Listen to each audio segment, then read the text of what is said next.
עכשיו הזכרתי, אמרתי, רון לא התקשר.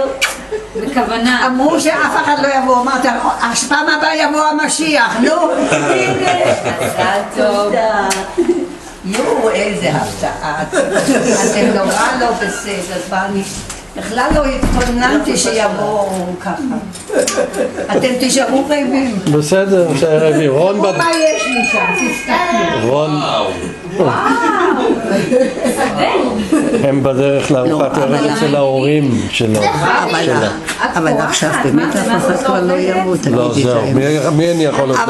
אין לי יותר. לפני 2 דקות אמרת, אתם יודעים, כולם טלפנו, רק רון לא. אבל אתה עוד לא דיבר היום. למה? הוא לא רוצה להרוס את ההפתעה. עכשיו אני אעמיד מים. זהו, עכשיו אפשר. זה יוי. יש לי פרוטקציה בבית חולים. אתם לא יודעים מה עשו שם בבית חולים. הם לא בסדר, הם לא... אז אני אמרתי ככה בהומור, וגם מישהי עשה לי גם בחרוזים, היא לא הקריאה. ומה שאמרו, אמרתי, בדרך כלל בהזדמנות אחרת אומרים דברים כאלה על שפרו של אדם, אני רוצה עוד לחיות.